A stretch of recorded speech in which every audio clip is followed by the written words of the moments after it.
Oferecimento Gorilla. GPS Tracker em 10 vezes de R$ 59,99.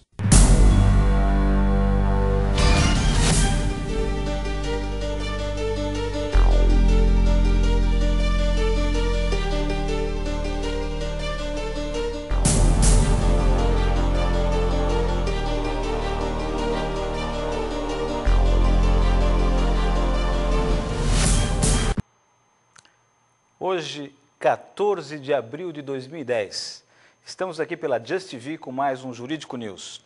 O tema do Jurídico News desta noite é Biodireito. E para falar sobre esse tema, temos a honra de receber aqui em nossos estúdios o Dr. Edson Tetsuzo Namba, que é juiz de direito, é doutor e mestre em Direito Civil pela USP, professor da Escola Paulista da Magistratura e da Academia da Polícia Militar Barro Branco, e também é autor do livro Manual de Bioética e Biodireito, da editora Atlas. Boa noite, como vai, doutor Edson? Boa noite. Agradeço o convite do apresentador e também agradeço a audiência dos internautas. Doutor Edilson, sobre o tema desta noite, biodireito, temos a imagem do nosso radar jurídico, a quem eu passo para os internautas. Produção, por gentileza, radar jurídico de hoje.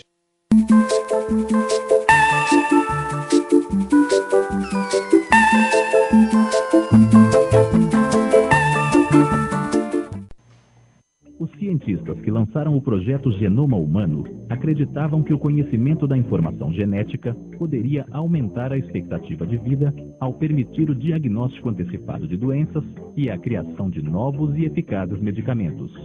Mas também estava claro que a informação genética poderia potencialmente ser usada para fins prejudiciais ou injustos. Por exemplo, a negativa do seguro-saúde, por causa do maior risco de se desenvolver uma doença em particular. Atentos ao perigo e esperando diminuí-los, os cientistas do projeto Genoma criaram um programa para explorar implicações éticas, legais e sociais do novo conhecimento genético. A meta foi alcançar resultados com problemas físicos. Por exemplo, no futuro, os médicos serão facilmente capazes de dar a cada um de nós um cartão de descrição genética, que irá mostrar nosso risco de desenvolver uma variedade de diferentes doenças. Mas nós realmente queremos essa informação? Como ela seria usada? Quem teria acesso à nossa informação genética? Como ela afeta nossas vidas, nossas famílias e nossa comunidade? O desafio de encaminhar essas questões não é reservado a cientistas. Nós temos que nos certificar de que todos serão beneficiados com a pesquisa genética e que ninguém sairá machucado.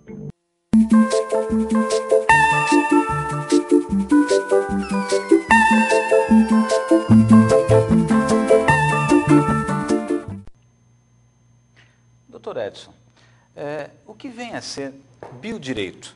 Pode explicar para os internautas, por gentileza? O biodireito é o conjunto de normas, princípios e regras que procuram conciliar o avanço tecnológico e científico com o respeito à dignidade da pessoa humana. Verifica-se isso com a clonagem humana, com as células tronco embrionárias, eutanásia, dentre outros assuntos. Doutor Edson, sobre esse assunto biodireito, está estreando aí uma novela global que fala sobre Escrito nas Estrelas, e lá tem um personagem, um pai, que infelizmente perdeu um filho, né? A dor mais triste que se tem é a perda de um filho, e esse pai pretende usar sêmens que estavam guardados do seu filho para produzir um clone, fazer a clonagem do seu filho. Como é que a legislação, como é que o direito, como é que o biodireito encara essa situação? Quais as consequências sucessórias disso, doutor? No caso, teríamos que verificar primeiro se o filho deixou alguma manifestação de vontade para que pudesse gerar um filho. Se não houvesse essa manifestação, eu acredito que o pai não poderia utilizar o material genético congelado. Um outro problema que teremos que enfrentar nessa situação é que os doadores do material, geralmente não devem saber quem são os receptores e vice-versa. E ao que parece na novela, existe uma pessoa específica, uma atriz, que vai gerar o ser. E isso não poderia ser feito. Além disso, essa mulher geralmente tem que ser parente até o 2º grau da pessoa que cede o material genético. Isso não existe na novela. Então, o que aconteceria? O Conselho Regional de Medicina teria que dar a permissão para que essa pessoa gestasse quando obtivesse a fecundação, utilizando o material genético do filho, mais o óvulo da própria pessoa que gestaria ou outra. Acontece que a Constituição Federal, embora ela aceite a monoparentalidade, ou seja, a relação entre pai e filho, também não há na doutrina a possibilidade de um filho nascer sem o pai. Além disso, ficaria muito difícil o filho que já morreu ter alguém com o seu material genético sem poder escolher essa pessoa. A escolha ficasse a seu pai. Então, escolheria-se a mãe, ou até mesmo, se essa pessoa não quisesse ter o sentimento materno, ficaria um filho sem mãe desde o nascimento.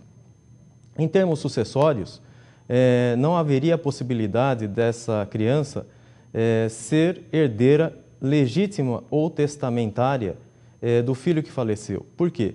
Porque no primeiro caso, ele deveria já estar concebido. E no segundo, deveria haver uma terceira pessoa que ele indicasse que teria o filho que o seu pai deseja que essa mulher tenha. E no caso, não houve possibilidade, acredito, da indicação dessa pessoa. Além disso, essa pessoa deveria estar viva. Se ele tivesse indicado ele mesmo como a pessoa que sobrevivesse, ele já teria falecido. Então não haveria possibilidade de haver uma herança do filho que faleceu em relação a esse filho. Acredito mais que o pai desse filho que faleceu, ele não seria, na verdade, o avô da criança. Ele é que desejou a gravidez. Então, ele é que socioafetivamente, ou seja, por afeto, por amor, é que deveria ser o pai dessa criança. Doutor Edson, o tema é muito interessante. Eu não conheço bem a novela, não conheço o roteiro, não sei qual foi a trama que foi desenvolvida pelo autor da novela, mas eu quero deixar essa questão um pouquinho mais complicada. Nem sempre os fatos seguem a legislação, a doutrina, a jurisprudência. Vamos supor que tudo isso que Vossa Excelência disse que não é possível segundo o nosso ordenamento jurídico, aconteça. E clandestinamente se faça manipulação desses sêmenes que estavam congelados e que se faça a clonagem desse filho, tudo de uma forma clandestina. E essa criança, por óbvio, não é nem registrada. Essa criança um dia vai se tornar adolescente e vai chegar à sua independência, à sua capacidade civil plena. Ou, mesmo antes disso, resolve descobrir que não é um cidadão, que não tem registro, que não tem direito a absolutamente nada que outros semelhantes seus tenham, e ele resolva levar a sua situação ao Poder Judiciário. Como é que o Judiciário ia encarar o pleito dessa criança de pedir que fosse dado a ele o nome de uma mãe, o nome de um pai, pensão alimentícia e direito à herança? Como é que a legislação, como é que o Judiciário, sem a legislação para amparar o direito desse ser que não está registrado, esse ser humano, como é que o Judiciário faria? É possível, Vossa Excelência, tentar imaginar como seria um pedido de registro de mãe e de pai, de pensão alimentícia ou mesmo de direitos sucessórios? Nesse caso, a criança ela estaria numa posição difícil, porque, em primeiro lugar, ficaria muito difícil de se saber quem seria a mãe, porque deve haver um anonimato não só de quem cede o material genético, como também quem fará a gestação. Portanto, acredito eu que ele poderia ter a identidade civil, porém não o reconhecimento da maternidade. No que tange à pensão, acredito que quem fez essa manipulação e obteve o ser gerado é que deveria ser responsabilizado, porque ele, ao final das contas, embora possa ser um cientista, uma pessoa que tem as técnicas, ele desejou levar adiante essa gestação e a obtenção do ser. Então, é dele que se deveria pedir a responsabilidade para a subsistência da pessoa. E em termos sucessórios, também, eu acredito que deveria prevalecer a socioafetividade e essa pessoa deveria ser responsável. Porque muitas vezes, e nesse caso em específico, quem está cedendo o material, ele nem sabe até mesmo que a manipulação existiu. Então ele não poderia ser responsável porque tem um vínculo apenas biológico com o ser gerado. Ainda me aprofundando um pouco mais nesse tema, Dr. Edson, e esse material genético, né, que estava ali guardado, o sêmen desse filho que já faleceu, tivesse ele sido já manipulado e já houvesse sido feito embriões desse sêmen. Mesmo assim, seria possível ou não fazer a clonagem ou mesmo colocar em nascimento esses embriões que já estão prontos? Ou se não for possível pela legislação, o que a legislação determina que se faça com esses embriões? Eles podem ser descartados? Quando existe a utilização da técnica da reprodução assistida, geralmente precisa-se ter mais de um embrião. Na resolução 1358/92 do Conselho Regional de Medicina, permite-se a colocação de 4 embriões para a gestação. Aqueles que sobram, eles não podem ser descartados. Então, qual seria a solução ética que é dada pelo Conselho? Primeira coisa, você pode realizar o congelamento desses embriões. A segunda é doar os embriões para casais inférteis. E, por último, ceder esses embriões para a pesquisa. Tudo com o consentimento dos genitores, aquelas pessoas que forneceram o material genético para a obtenção do ser que está em laboratório. Dr. Edson, existe uma polêmica a respeito das células-tronco embrionárias, não existe? Qual que é essa polêmica? Existe uma polêmica das células-tronco embrionárias porque, para você obter as células pluripotentes, o embrião ele é destruído.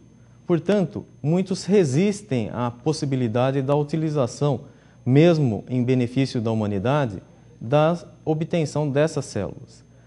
O artigo 5º da Lei 11.105 de 2005, a Lei de Biossegurança, ela permite a obtenção de células-tronco embrionárias não diretamente, mas fruto de reprodução assistida, quando o embrião é inviável ou quando ele é congelado há mais de 3 anos, a partir da vigência da lei de 2005 ou antes dela. Então, no Brasil é possível a obtenção, a guarda e a manipulação de células embrionárias, doutor Edson? No Brasil existe essa possibilidade, desde que o Supremo Tribunal Federal considerou constitucional o artigo 5º da Lei 11.105 de 2005, permitindo assim, como eu disse anteriormente, a obtenção de células-tronco embrionárias do embrião inviável ou daquele congelado há 3 anos, da vigência da lei ou antes dela, sempre com o consentimento daqueles que são os titulares do material genético. Em relação à clonagem humana propriamente dita, é possível, é permissível essa clonagem pela legislação brasileira, doutor Edson? Pela legislação brasileira, acredito que a clonagem humana reprodutiva ela é proibida. Por quê? Porque existe o princípio da individualidade e o direito à identidade. Se alguém tiver outro igual a si, ele vai perder a sua individualidade. Então isso ia afetar o desenvolvimento dessa pessoa. E a legislação veda expressamente a clonagem humana reprodutiva. Porém, no que tange à clonagem humana terapêutica, acredito que numa interpretação sistemática das normas constitucionais e infraconstitucionais, ela poderia ser um próximo passo à obtenção de células-tronco embrionárias. Doutor Edson, A engenharia genética caminha numa velocidade tão rápida quanto caminha a informática.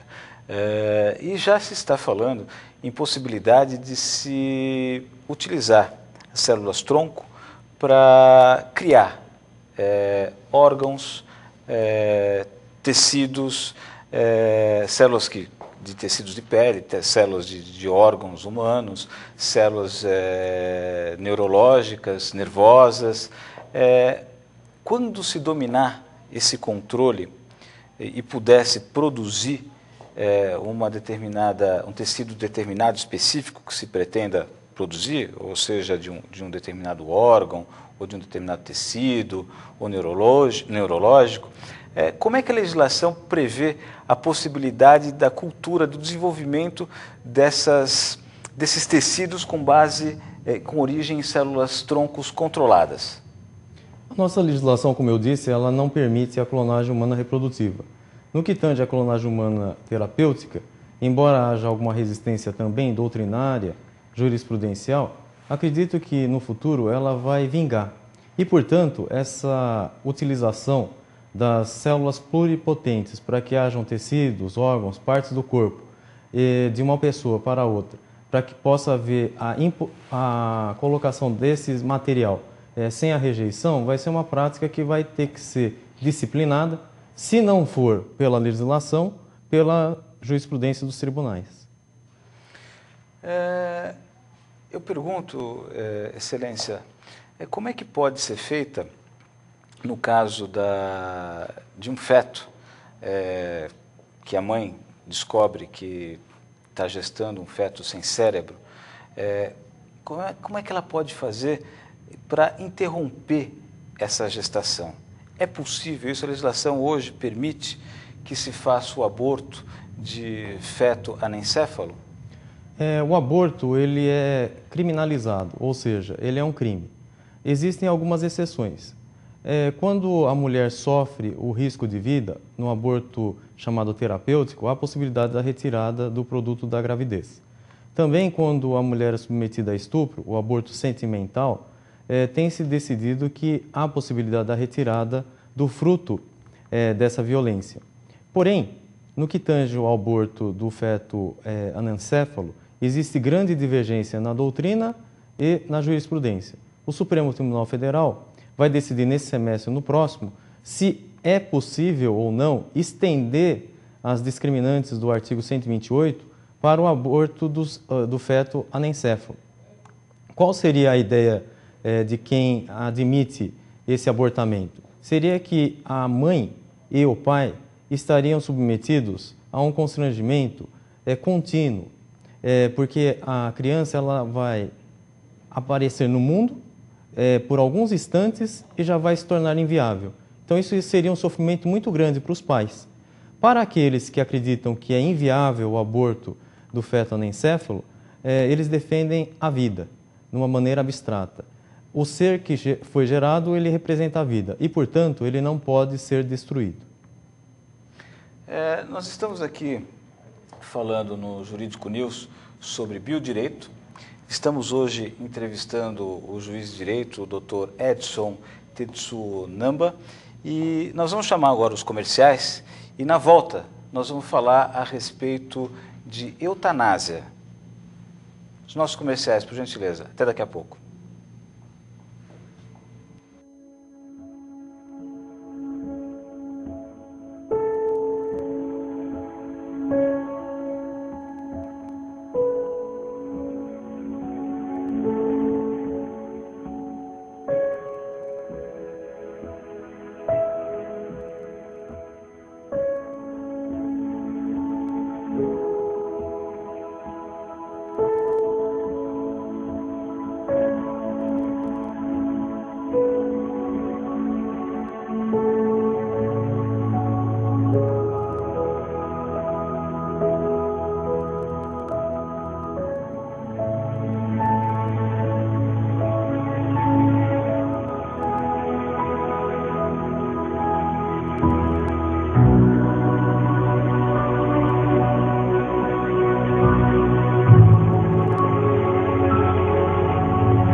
Estamos aqui de volta com o Jurídico News.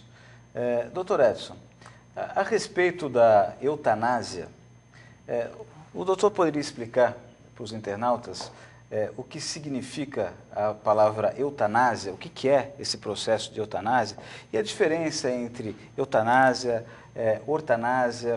ortotanásia, né, distanásia e mistanásia? A eutanásia, etimologicamente, é a morte serena. Hoje em dia, para que ocorra a eutanásia, a pessoa deve estar sofrendo e ter um mal incurável, e cessa a vida dessa pessoa. A nossa legislação não abarca essa hipótese.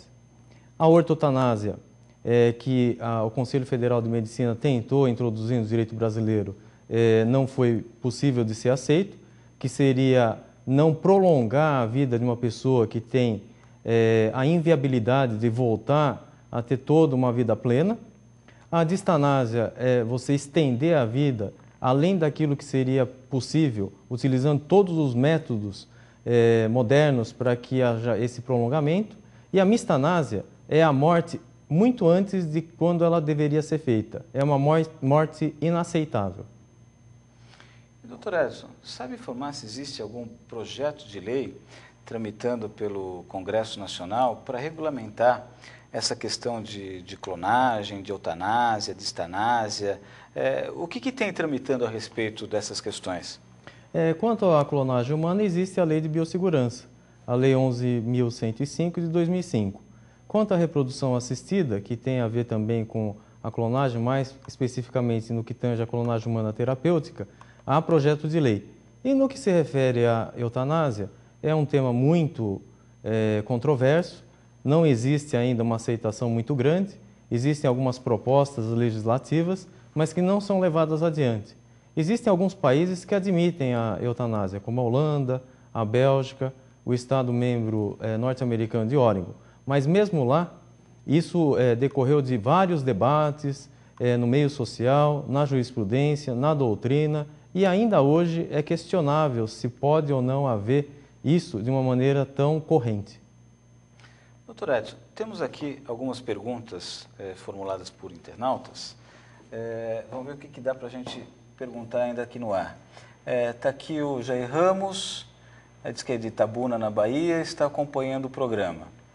Tem aqui o Rodrigo, que diz parabéns pela entrevista. Qual a sua opinião sobre a seleção de sexo e outras características do embrião nesse critério exclusivo dos pais? É possível isso, doutor? Pela resolução de medicina 1358/92, não é possível a escolha do sexo e outras características do embrião. O Código de Ética Médico, que entrou em vigor ontem, também proíbe a utilização das técnicas modernas para que haja essa seleção. Na verdade, eles querem evitar a eugenia, ou seja, a obtenção do ser perfeito. Mas, por outro lado, vai ser difícil no futuro deixar que os pais não consigam o melhor para seus filhos geneticamente. Doutor Edson, tem outro internauta aqui que não colocou o nome.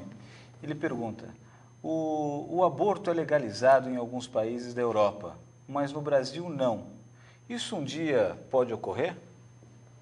Eu acredito que no Brasil exista uma forte resistência ao aborto, principalmente em virtude da influência da Igreja. Porém, no Plano Nacional de Direitos Humanos, Programa Nacional de Direitos Humanos 3, do governo federal, foi colocada a proposta de se incentivar a realização de um projeto de lei que permitisse o aborto. Porém, como houve muita controvérsia, existe já uma proposta do secretário de Direitos Humanos para que haja uma reviravolta nesse aspecto, ou seja, vedando o aborto. Então, é um tema controverso, existe sempre a preocupação com o ser que vai nascer e, de outro lado, para quem são os favoráveis, a liberdade da mulher na escolha de que se quer ou não ter o filho. Doutor, tenho uma pergunta aqui do internauta, o doutor Roberto. Ele pergunta qual a opinião do convidado a respeito da manipulação de alimentos transgênicos e também sobre eventual liberação do uso da maconha. Eu acredito que a manipulação de alimentos, se ela não for prejudicial ao ser humano, não teria problema.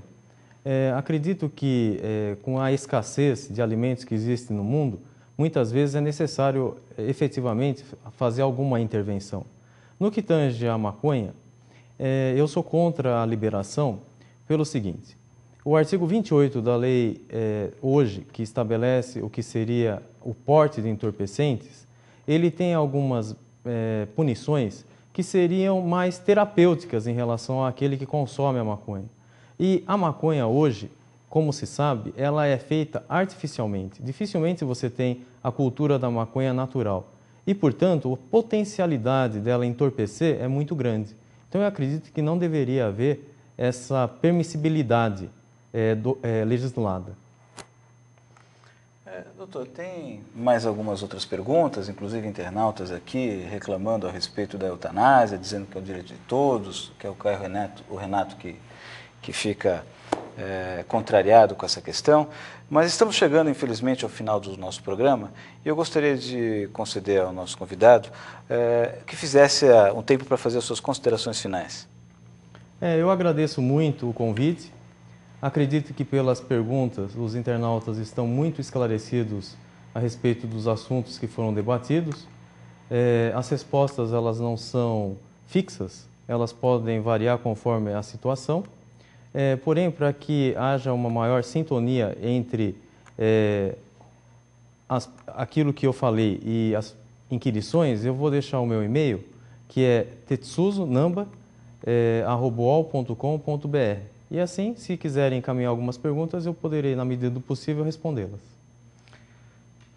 Dr. Edson, o Jurídico News, a Just TV, agradece muito o convite que fizemos e ter aceitado o nosso convite, né? E gostaríamos de convidá-lo para estarmos aqui em outros programas, falando ainda mais profundamente sobre esse tema, que é um tanto complexo. Eu gostaria agora de deixar os internautas com uma música, que é uma música genética. O Radar Jurídico vai mostrar agora, é um vídeo que mostra sequências de DNA, RNA e proteínas de genes diferentes, que foi transferido para uma linguagem MIDI, para gerar sons e imagens em tempo real. Até logo, uma boa noite a todos e até a próxima quarta-feira.